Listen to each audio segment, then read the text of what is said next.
আমাদের অনেক ছেলে মেয়েরা মানুষের সাথে মিশতে পারে না। দোষ কার? বাবা মায়ের। শেখায় না। একটা সময় আমাদের মনে আছে, ছোটবেলায় মেহমান আসলে আমরা এত খুশি হইতাম, কি বলেন? মেহমানের কাছে যাইতাম, সূরা শোনাইতাম, কবিতা শোনাতাম, এটা খেলতাম, ওইটা করতাম, যাওয়ার সময় আমাদেরকে টাকা দিয়ে যেত, হায় রে খুশি। এখন দেখবেন টেনে হিসেবে মেহমানের সামনে আনা যায় না। এরকম আছে না নাই? অনেক ফ্যামিলিতে এরকম আছে যে তারা সারাদিন ডিভাইস নিয়ে, এই ডিভাইস আসক্তি এত মারাত্মক পর্যায়ে পৌঁছেছে যে তারা মানুষের সাথে মিশতে পারে না। এই পাবলিক ওরিয়েন্টেশনটা অনেকের নাই, পিপল ওরিয়েন্টেশন নাই।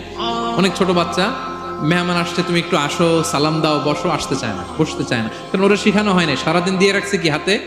মোবাইল। যেন ছোটবেলা থেকে আমরা যেন সামাজিক বানাই, বাচ্চাকে যেন শেখাই, বাবা মুরব্বীকে দেখলে সালাম দিতে হবে,